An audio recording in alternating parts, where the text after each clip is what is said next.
Hello, I'm Dr. Vanita Rattan, and this channel is dedicated to skincare for skin of color. So I get asked all the time, Dr. V, do I have skin of color? Do I have skin of color? Skin of color is if you're more likely to tan rather than burn in the sun. This is everybody from olive skin, Asian skin, black skin. It's anyone that's more likely to tan rather than burn. Now, with skin of color, as you know, one mosquito can take down our skin. We have to be so careful with our skin because any inflammation can trigger your melanocytes and you then start producing too much pigmentation in that area, which is called hyperpigmentation. So I don't know if you follow me on Instagram at the Hyperpigmentation Clinic. I've treated 40,000 cases of pigmentation for skin of color with a 95% success rate. So my passion has always been skin of color and specifically pigmentation for skin of color. You can also follow me at Skincare by Dr. V. So these are kits specifically for issues that we deal with. So we recently launched the world's first lip pigmentation kit for skin of color, and soon we'll be launching the world's first periorbital dark circles kit for skin of color too. So make sure you keep your eyes peeled for that one.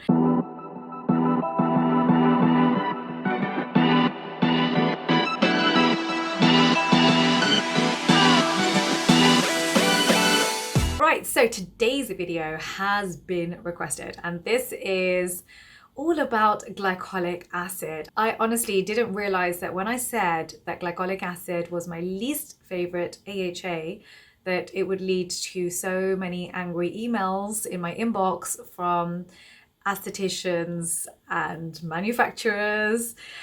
So I thought, let me go through, make this video for you, talk about the clinical studies, talk about, is this really the devil, or maybe there's better language that we can use, and hopefully just make it really clear for you what I think is best for skin of color and what we should be avoiding. It's really important for you to know that none of my videos have ever been sponsored and they will never be sponsored. This is not my income stream. This is my love letter to my skin of color family globally, so that we are educated and empowered about what is best for our skin and where we should be spending our money. If that sounds good to you, please give me a thumbs up. Let's dive right in. Okay, so in this video, I want to talk about how glycolic acid works, why people love it, how do I feel about it, how I would use it if I would ever manufacture with it, and why we need to take care which ingredients we definitely don't want in the same formula as glycolic acid. Okay, so first of all, how does it work? Glycolic acid is the smallest AHA molecule, alpha hydroxy acid molecule.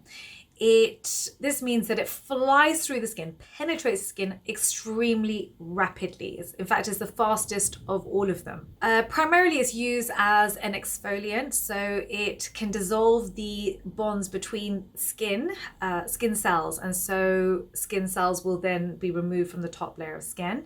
It can also penetrate down to the dermis, actually, and can stimulate your fibroblasts to produce more collagen. So it has lots of potential benefits. So Dr. V, why do people love glycolic acid? Why is it everywhere and why is everybody talking about it?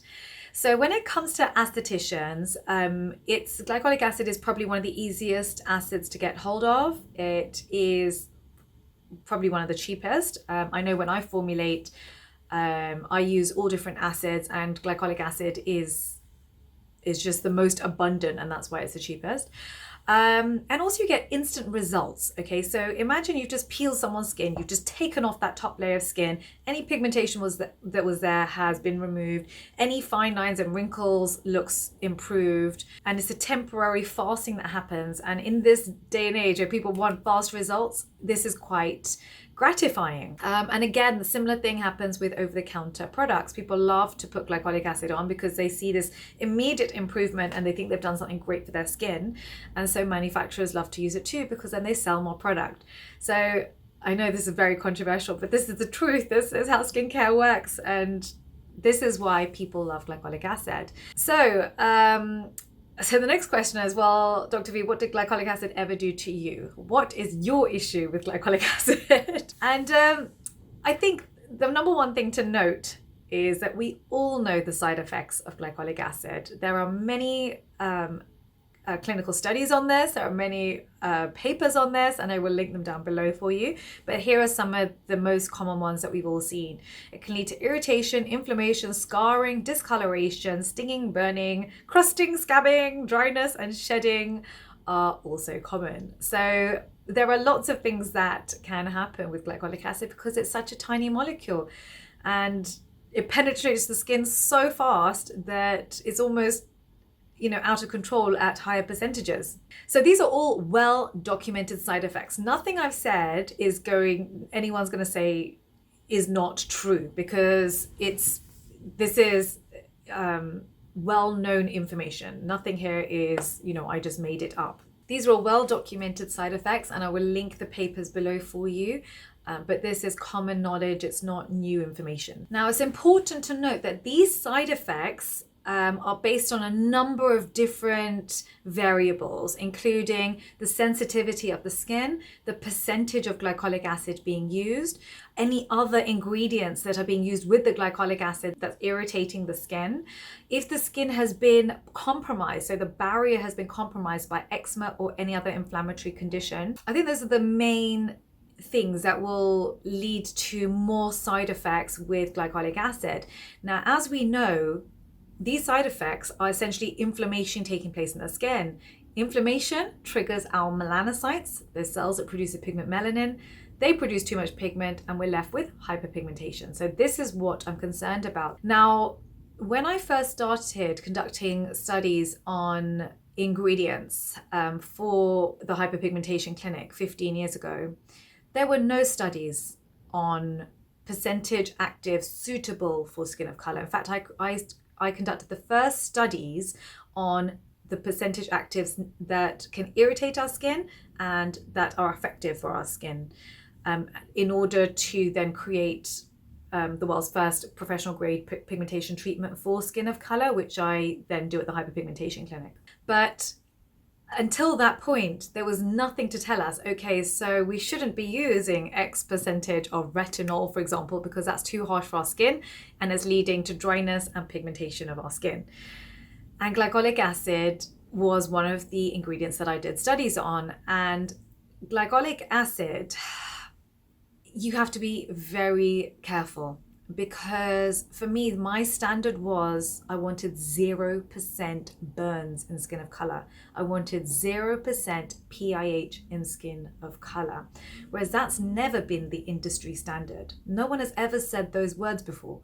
In fact, it was not even a thought on the manufacturer's mind that for skin of color, we require 0% burns, 0% reaction, because a reaction or burns can lead to pigmentation. And honestly, for us, what's the point of doing the treatment for pigmentation that leads to more pigmentation? That makes absolutely no sense for us. So the next question is, so Dr. V, is glycolic acid the devil?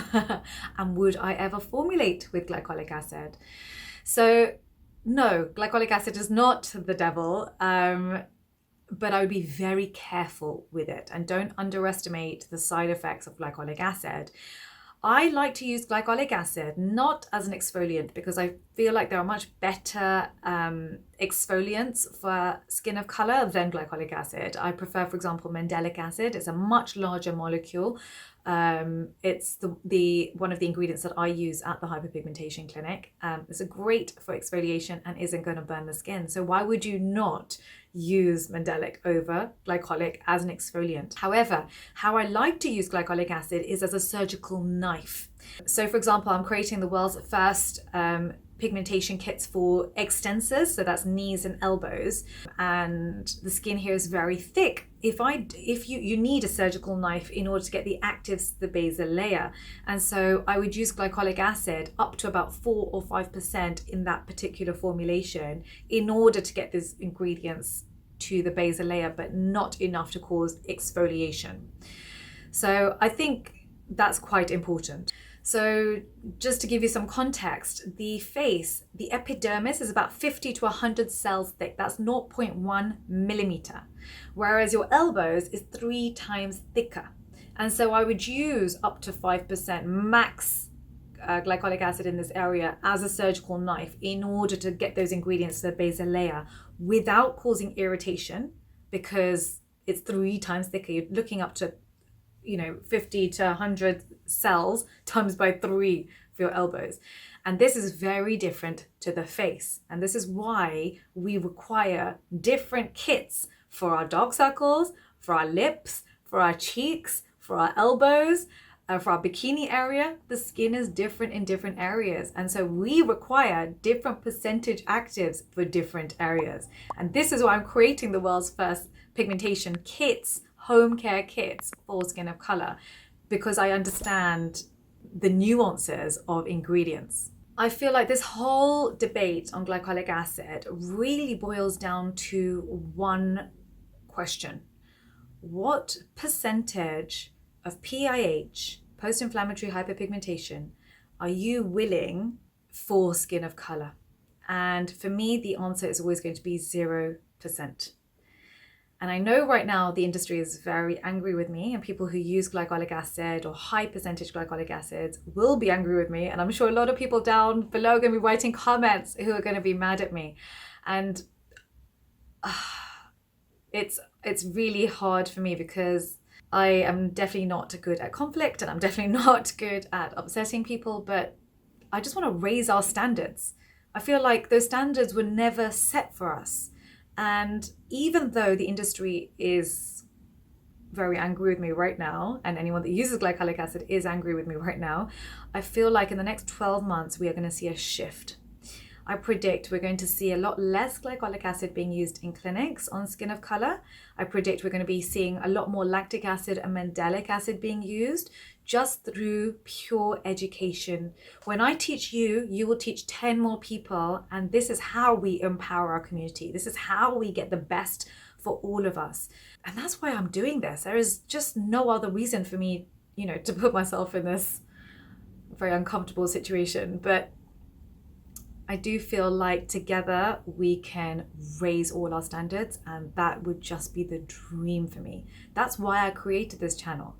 It was to improve all of our lives and make us demand more for our skin, make us feel empowered when we go shopping, and knowing that our hard-earned money is buying us what's good for our skin and not just marketing bump. So Dr. B, what do we need to look for in the inky list to make sure it's not being used with glycolic acid? So for the face, I wouldn't use more than 1 to 2% glycolic acid, and I would ensure there are no drying alcohols, no essential oils, no fragrance, no witch hazel, just nothing else is going to irritate the skin. You do not want to be exfoliating the skin with anything else when you're using glycolic acid. Also, make sure you're using it on normal skin, so not on acne-prone skin, inflamed skin, compromised barrier, definitely would not use it. Any inflammation or dry skin, I'd also avoid it. On a personal note, I think people often misquote me, and this is, for example, there's a difference between me saying glycolic acid is my least favorite AHA to glycolic acid being the devil. And I think sometimes people think that I'm fear-mongering, which I really absolutely would never want to do. I'm very careful with the words that I use because I don't want to fear-monger. I just want to educate and empower. So, a lot of what I say gets misquoted. So, for example, I think I said, obviously I'm not a fan of hydroquinone, but someone else misquoted me to say that I think it leads to cancer, which it definitely does not lead to cancer. So me saying something and then it going through almost the rumor mill and then being written somewhere as and being misquoted is, it's very difficult for me. So I think it's best if you just watch my videos and just leave the rumor mills to themselves because I am very accurate with the words that I use. There's a reason why I use the words that I'm using. So right, I feel like today is a bit of a different video, isn't it? Please do download your free guide. The link is down below. Please write down any comments because I really would love to know your opinion on this conversation, and let's have a conversation with each other. The one thing I love about this channel is the engagement. I love that you guys talk to each other in the comments. I love that I'm part of this conversation, and I feel like together we can just change the world for all of us. So thank you so much for being part of this family. Honestly, it's the reason I do it. Thank you very much for watching.